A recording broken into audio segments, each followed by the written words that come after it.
नमस्कार दोस्तों, stock market studies में फिर से एक बार आपको बहुत-बहुत स्वागत है।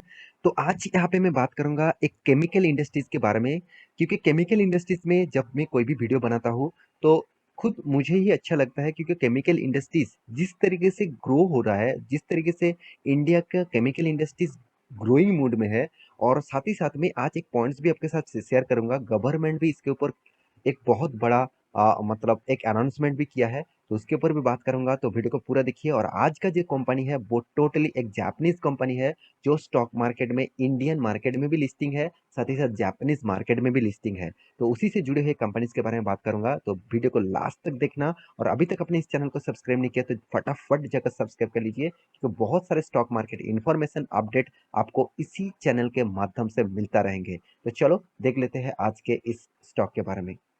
तो कंपनी कौन सा है, कंपनी का नाम क्या है? तो आप कंपनी का नाम देखेंगे तो कंपनी का नाम है सुमितोमो केमिकल इंडिया लिमिटेड।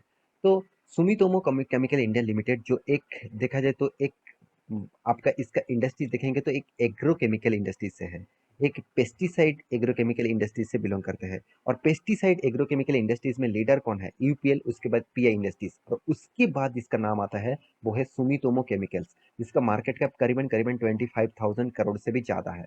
तो इंडिया के थर्ड लार्जेस्ट एग्रोकेमिकल इंडस्ट्रीज के बारे में आज बात करूंगा। साथ ही साथ आप पेस्टिसाइड एग्रोकेमिकल इंडस्ट्रीज भी बोल सकते हैं।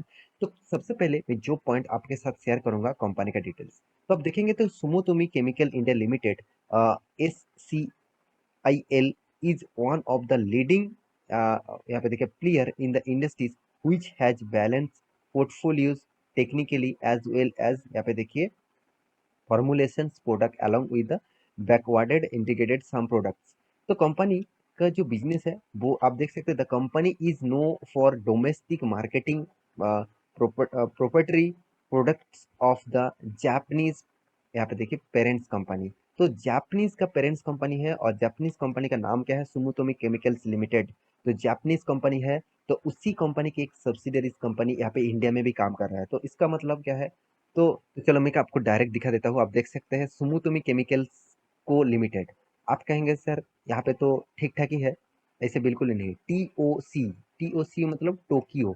टोक्यो का जो बिजनेस, टोक्यो का जो इंडस्ट्रीज है, सॉरी टोक्यो का जो का मतलब सॉरी जापान का जो इंडस्ट्रीज है वो टोक्यो है।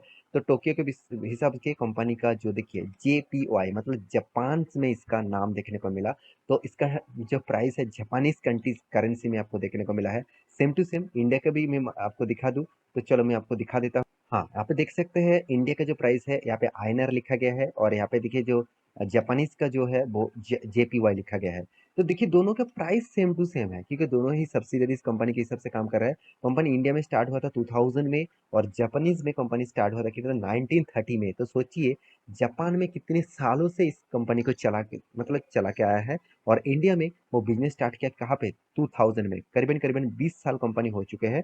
तो 20 साल में कंपनी किस तरीके से काम किया, किस बेसिस से काम किया, मैं आपको दिखा देता हूँ।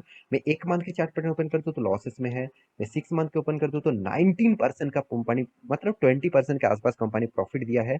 और एक साल में कंपनी करीबन 23% का रिटर्न दिया, और 5 साल में कंपनी 118% का रिटर्न दिया। मैक्सिमम चार्ट पैटर्न ओपन कर दूं तो भी 118%।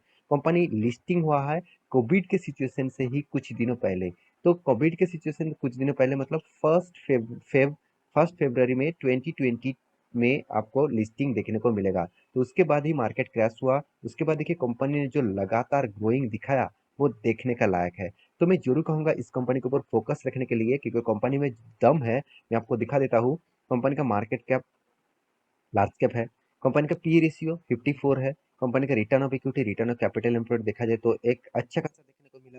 कंपनी का डेप्थ ऑफ इक्विटी के बारे में बात करें तो एकदम ना के बराबर डेप्थ है, यही कंपनी का खासियत है। इसीलिए मैं इस कंपनी के ऊपर फोकस हमेशा रखता हुआ हूँ। तो कंपनी इसका जो सेल्स का ग्रोथ है 17% है, प्रॉफिट का ग्रोथ है वो 25% है। तो अच्छा खासा ग्रोथ और पोटेंशियल दोनों जगह पे देखने को मिला। हाँ, एक पॉइंट मुझे यहाँ पे वीक लगा, वो है मार्केट कैप टू सेल्स। इसका मतलब 1 रुपया कमाने के लिए कंपनी को 7.5 रुपये से भी ज्यादा पेमेंट करना पड़ रहा है। तो ऑब्वियसली आप कोई भी प्रोडक्ट खरीदारी करेंगे हाई कॉस्ट में, तो वहां पे आपको हाई कॉस्टिंग देना पड़ेगा। तो यहाँ पे भी वही चीज देखने को मिला। तो अभी बाकी पैरामीटर के बारे में बात करूँ, जैसे कंपनी का कंपटीटर के हिसाब से कंपनी का रैंकिंग किस तरीके से है, कंपनी का परफॉर्मेंस किस तरीके से है, उसके बारे में बात करूँ तो मैं कुछ पॉइंट्स आपके साथ शेयर करूंगा। जो सुमुटोमी जो केमिकल्स है, इसका जो मतलब जो कर्जा है एकदम ना के बराबर है। बाकी जितने सारे कंपनी से उससे कंपैरिजन करें तो इसका कर्जा एकदम ना के बराबर है। साथ ही साथ रिटर्न ऑफ इक्विटी तो तगड़ा परफॉर्मेंस कर रहा है। साथ ही साथ कंपनी का मार्केट कैप टू सेल्स ज्यादा है, मतलब 7.73 है, तो जो यूपीएल से बहुत ज्यादा मुझे देखने को मिला। साथ ही साथ कंपनी का पीईपीबी रेशियो भी 700% के आसपास है। तो कुछ पॉइंट्स ज्यादा से ज्यादा पॉइंट्स पॉजिटिव में है, कुछ पॉइंट्स यहाँ पे वीकनेस देखने को मिला। प्रॉफिट एंड लॉस के बारे में बात करूं तो कंपनी लगातार लगातार प्रॉफिट को मेंटेन कर रहा है। तो कंपनी का जब स्टार्ट हुआ था तब कंपनी लॉसेस करते थे। कंपनी 2011 में, कंपनी 12 में लॉसेस किया। उसके बाद कंपनी ने जो रॉकेट पकड़ा, जो तेजी पकड़ा, वो धीरे धीरे धीरे धीरे करके 13 करोड़ से बन चुके हैं 400 करोड़ से भी ज्यादा।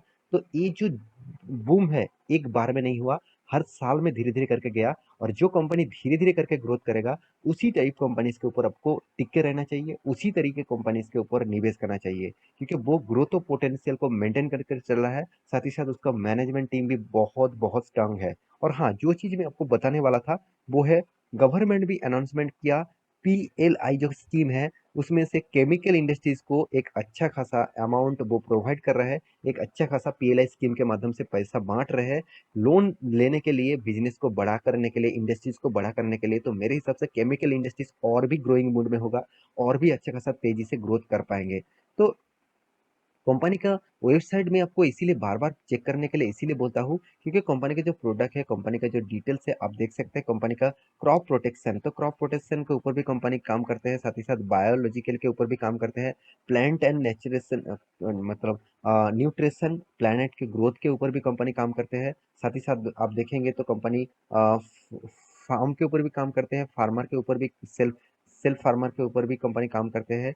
हाउस प्लांट प्लांट के मतलब घर में जो पौधा लगाए जाते हैं तो उसके ऊपर भी कंपनी काम करते हैं। साथ ही साथ एनिमल्स के ऊपर भी, न्यूट्रिशन के ऊपर, मतलब एनिमल्स के खाने के ऊपर भी प्रोडक्ट बनाते हैं। तो सोचिए कंपनी का जो बिजनेस है वो इंडिया के लिए फिट बैठता है, क्योंकि इंडिया कृषि प्रधान देश है। तो उसमें कृषि प्रधान और मतलब डोमेस्टिक फार्मिंग का इंडस्ट्रीज है, तो मतलब देश है। तो उस देश में इस प्रोडक्ट, जो प्रोडक्ट बना रहा है इस कंपनी, वो सारे के सारे डिमांडेबल है।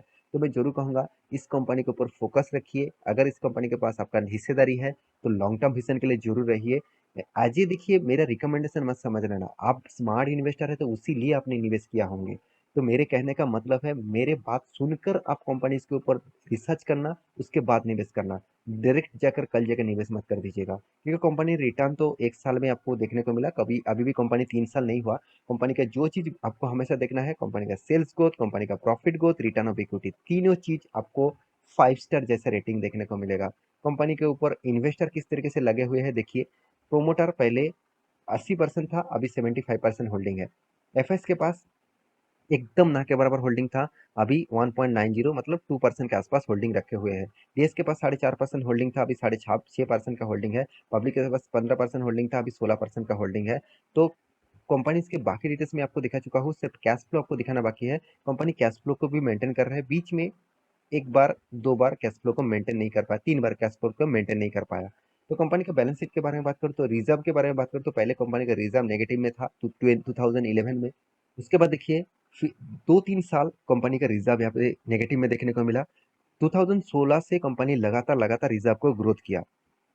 कर्ज भी कंपनी एक लिमिटेड रखा हुआ है, कर्जा ज्यादा नहीं लिया गया है, तो कर्जा को भी लिमिटेड मेंटेन करके रखा है। तो कंपनी अभी चार्ट पैटर्न के बारे में बात करूँ तो देखिए, कंपनी जब से स्टार्ट हुआ कोविड के सिचुएशन में थोड़ा सा गिरावट देखने को मिला। उसके बाद कंपनी जबरदस्त तेजी देखने को मिला।